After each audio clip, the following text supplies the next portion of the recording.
Vamos con la siguiente entrevista de esta noche. Ya se encuentra aquí en los estudios de CN Plus Galo Mora. Él es secretario general de Alianza País y es un gusto que nos acompañe, Galo. Lo hemos invitado para hablar de libertad de expresión. Mire usted, es que hoy salieron publicados en muchísimos diarios, ¿no?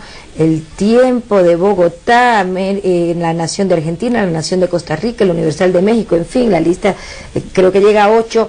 El artículo No a las Mentiras de Emilio Palacio. Y ellos dicen, y voy a usar las palabras precisas de Nora Sanín, directora de Andiarios, ella dice: la decisión de publicar esta columna es un acto colectivo de protesta de la prensa contra los excesos del poder orientados a silenciarnos. ¿Se está intentando silenciar a la prensa desde el poder?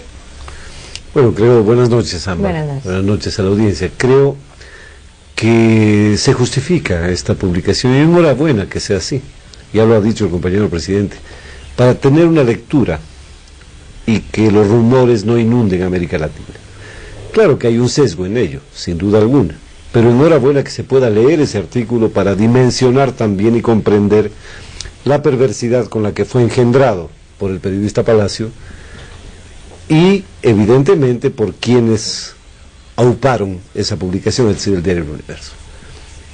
Pero creo que aquí hay un elemento político por sobre todo, es decir, se habla de libertad de expresión y se trata de que esa terminología, que esa maravillosa utopía de la humanidad, que es la libertad de expresión, quede encasillada en términos o exclusivamente jurídicos o exclusivamente en el límite de lo que las empresas de difusión colectiva a través de sus medios, aparatos mediáticos en realidad, consideran que es el concepto de libertad de expresión. A mi modo de ver, lo que en realidad existe, y voy a hacer una paráfrasis un poco irónica, es haberle dado la vuelta a la famosa convocatoria de Carlos Marx de decir proletarios de todos los países unidos y ahora decir derechistas de todos los países unidos. A su criterio están todos confabulados. Evidentemente, es una confabulación. Creo que hay intereses que se persiguen hoy por ti, mañana por mí, y evidentemente un espíritu de cuerpo. Las asociaciones de diarios no responden a los intereses ni siquiera de los periodistas como tal, independientemente de que se considere un gremio o no, porque García Márquez mismo lo decía, cada uno tiene una identidad como periodista, no es que todos son la misma expresión, no pueden ser ni siquiera en una comunidad de intereses como partidarios, por ejemplo, no existe siempre la misma identidad, mucho menos en un ámbito como el periodístico. Por lo tanto, nos tiene en absoluto sin cuidado la publicación. Enhorabuena para que la gente pueda comprobar la perversidad. Se trataba de parte de Palacio de poner al compañero presidente Rafael Correa, demócrata vencedor de 8 elecciones consecutivas, junto a figuras deleznables de la historia como Augusto Pinochet, como Alfredo Stroessner o recientemente el exdictador de Guatemala, Efraín Ríos Montt. Pero lo que pasa es que todos estos medios de comunicación encuentran hoy un respaldo en esta Comisión Interamericana de Derechos Humanos, que también ha salido a la defensa de la libertad de expresión y ha solicitado estas medidas cautelares en favor de del universo. El compañero presidente decía que hemos ido aprendiendo sobre la marcha, porque así es, nosotros no hemos sido políticos de formación, es decir, que nos hemos formado para algún día gobernar, sino para tratar de establecer un derrotero y un destino mejor para la patria, que es absolutamente distinto. Y hemos ido aprendiendo y descubriendo y develando también esos intereses. En este caso hemos develado también hasta dónde responden estas supuestas instituciones imparciales, como la Comisión Interamericana de Derechos Humanos. El primer tema a ser puesto en el escenario: ¿cómo es posible que se convoque a Washington para el 28 de marzo? Sí, 28 es la fecha, ¿no? Sí. Es decir, a la capital de los Estados Unidos de Norteamérica, país que no reconoce a la Comisión Interamericana de Derechos Humanos. Pero allí está la sede de esta comisión. Pero es que es un absurdo, y por eso digo que hemos en el camino descubriendo, porque se puede decir por qué no lo observaron antes. Porque evidentemente esos intereses se van develando en la medida de las contradicciones políticas que se establecen y en la medida de la disputa de una matriz del poder.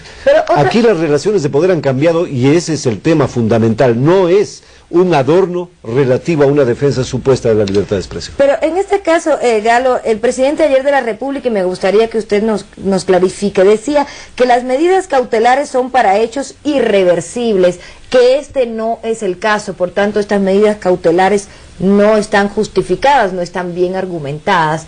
¿Por qué?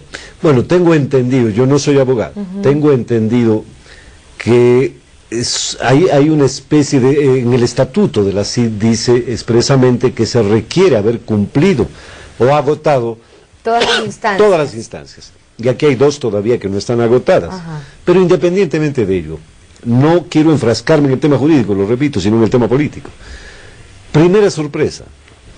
El día jueves anuncian los abogados del diario Universo que ellos irán más bien a la CID directamente. Claro, sí recuerdo. También dicen ahora que han presentado este recurso de apelación en octubre. Aún así, si hubiese sido así, imagínese usted que se han demorado 4 meses y medio en responder, mientras para el caso de Nelson Serrano, ahí sí, tema irreparable, claro, irreparable, porque en juego la vida, condenado a muerte, se demoraron 6 meses, de julio a diciembre.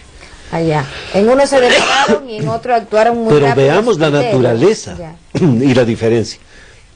Pero incluso sobre eso, sobre la legitimidad o no de esa comisión, establezcamos también dónde se encuentran los círculos polares del poder. Y hay círculos, evidentemente, de países hegemónicos, como lo ha dicho el compañero presidente, que establecen el ritmo, la acción y también la fuerza corporativa que crea lobismo internacional, porque no podemos pensar que sea una coincidencia que esos diarios internacionales, New York Times, Washington Post, Miami Herald, en la misma semana todos publiquen artículos tratando de desprestigiar la figura del compañero presidente Rafael Correa Delgado. Me parece que es evidente ese interés común de desacreditar, de hacer una campaña internacional, a la vez justificando una opinión que está disfrazada, una opinión política, una acción política que está disfrazada de periodismo. Pero ahí volvemos al tema de la libertad de expresión. Puede que no te guste lo que yo diga, pero yo tengo el derecho de decirlo. Sí, pero repito, la libertad de expresión es una maravillosa utopía del ser humano. Hoy en la mañana prendí y cambiaba el dial y en 3, 4 emisoras decían, es que aquí no hay libertad de expresión porque el dictador... Entonces yo decía, ¿de qué estamos hablando? Qué ironía, qué paradoja, porque todos dicen lo que les da la gana, claro, incluso con adjetivos, sí, epítetos fuertes, muy complejos, sí, creo que dignos de ser analizados en su momento, porque después se dice el insultador, el que provoca, pero nunca se asume esas acciones que evidentemente causan desasosiego y causan respuestas. Por último, Galo, el presidente dijo que va a tomar una decisión que en los próximos días con una carta abierta nos va a hacer conocer. ¿Qué le aconsejarían a los de Alianza País? Porque él dijo que justamente iba a hablar con el Buró Político. A ver, el jueves pasado, es decir, hace una semana nos reunimos con el Buró Político y se tomó una resolución. La fuerza de los acontecimientos determinó que esta no sea comunicada de manera inmediata al pueblo ecuatoriano y a la comunidad internacional. Esa decisión, que además nosotros consideramos de enorme importancia y al mismo tiempo de una inmensa fineza de parte del presidente de que un tema de ese orden, del ciudadano Rafael Correa,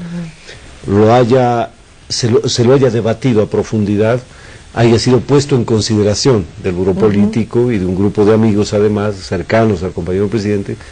Esa resolución tendrá finalmente una exposición pública a través de la carta que el compañero presidente va a presentar a través de los medios a la opinión pública nacional, a la ciudadanía, a la patria en general. Yo, obviamente, por un obvio respeto al compañero presidente y a su decisión, vamos a esperar las horas que sean del caso para esperar su carta, y no puedo hacer público tampoco, claro, por evidente respeto, las sugerencias posibles o la naturaleza del debate que se dio. Pero estaremos pendientes de lo que ocurra, porque algo ya aparecía por ahí en las propias declaraciones del presidente y ya se anda elucubrando por ahí. Es que se ha hablado muchísimo como de una condición antihumana del presidente y todo lo contrario, es decir, es evidente que estamos, y por eso también nuestra reacción ante un escrito nefasto que pensaba poner a un demócrata y a un gran ciudadano, a un gran ser humano, en ese corredor donde siempre han desfilado los dictadores. Pero lo que pasa es que el hecho de que existe injuria, al parecer eso está incluso demostrado, no solo en la justicia, sino incluso periodistas de oposición reconocen que tal vez se le fue la mano a Palacio. Bueno, hay algo importante, Rubén Darío Buitrón, que no es afecto al gobierno, dice, la lección que nos queda de todo esto es que el periodismo, a través de sus columnas, debe dejar de disputar el poder y acercarse a los ciudadanos. Muchísimas gracias. Ojalá así sea. Le deseamos muchísima suerte, que le vaya muy bien y muchas gracias por haber estado esta noche con nosotros. Galo Mora, secretario general de Alianza País, aquí en CNE Plus Estelar. Vamos a una pausa, pero quédese con nosotros, ya regresamos con más.